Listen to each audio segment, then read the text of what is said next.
am from Cameron. I'm Trinity adults ancient to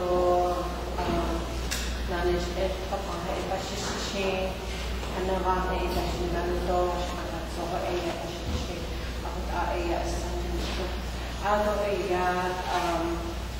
Navay sa Taipei Nande Heitlila ako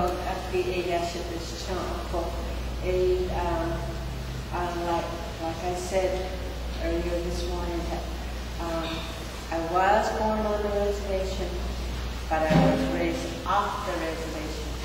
So like I said, I'm an Army brat.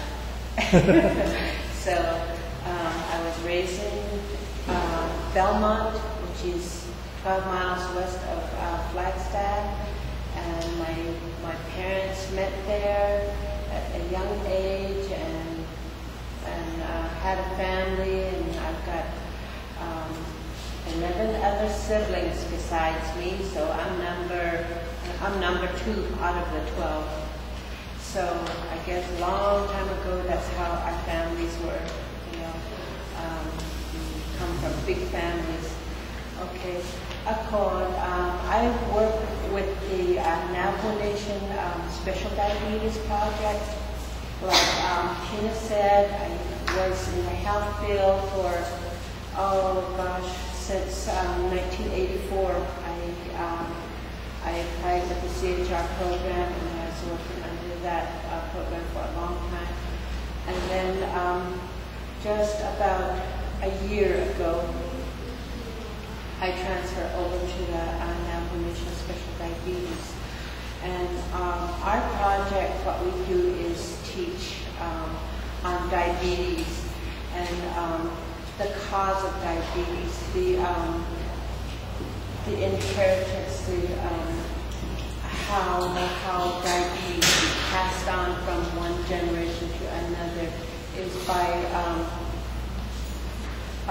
if you're a family member, your grandparents, your parents, your siblings have diabetes, you're at a high risk of having diabetes. And so to really take care of yourself is to get a daily exercise, especially right after you've eaten, wait about an hour and then do your exercises or what have you, walks, riding bikes, riding horses, running, walking, working, whatever that will, get you working, and these will control your diabetes. And when a person has diabetes, it affects their whole being. They feel terrible overall, and then there's the signs and symptoms are the eyes will get blurry, the brain isn't working too well, and you're constantly thirsty, hungry, and you want to go to the restroom all the time, and you feel tired and fatigued and sometimes frustrated and just irritability. And if it gets too bad, some people will, pass out. And when a person passes out, the signs and symptoms are the same as an alcoholic person. They have the same smell.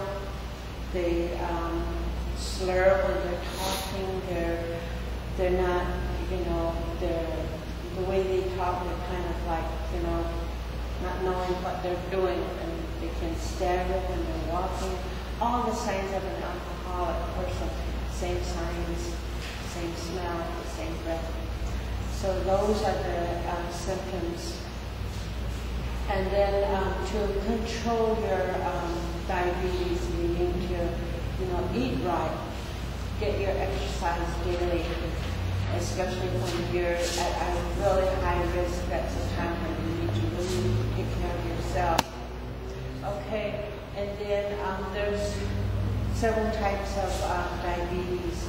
There's gestational diabetes. That's when a woman is pregnant and will have the signs of diabetes. They get tested in the hospital, and when they have diabetes, during that time they're being treated. They give their oral medications or insulin shots to control it. And then after they have their babies, sometimes it'll go away. And then when they have their baby too, usually when they're pregnant, the baby is 9 pounds or more. That's when the sign kicks in. So that's the reason why during the pregnancy they really need to watch themselves, watch their food intakes, their liquid intakes and stuff. And then there's type 1 and type 2. Type 2 is when they take oral medications. They'll have oral medications to keep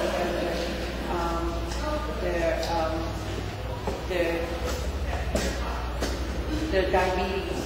And then the type 2 is when they have to have oral medication and insulin shots. Okay, sometimes insulin shots, some patients will have, like maybe they have to give their insulin shots maybe 2 or 3 times a day, 1, 2, or 3 times a day. Sometimes if a person isn't too bad, they'll give them 1 time a day. But most of the time when they're being like not really controlling themselves, and especially our Navajo people, since they're uneducated, don't really know what the medication does for them. They kind of like say they didn't take it in the morning and they'll take it sometime during the day, but to make up for that time, they'll, and then to make it worse, they can't really see the syringe, the number on the syringe, so they think, oh, okay, I think it's about this much. They either underdose or overdose themselves with these medications, and so it's not really good, and so they don't know how to really control themselves. You get when they go to the hospital, they get these pieces of paper that they're given. Okay, you take this much insulin in the morning and this much in the evening, and they're called units. And so they'll take their first dose, and then they'll forget, like in the evening, and then they feel sluggish and they feel terrible if they don't take their second insulin shot. So I've had several experiences where their insulin goes way down and they'll pass out, walking after their sheep, or they get stuck in the sand and they have to dig out their glucose. And then when they get tired, they'll pass out. This is some incident that happened up toward Compromise, where I was working, and the individual ended up in the hospital. So that's the reason why they really have to take care of themselves.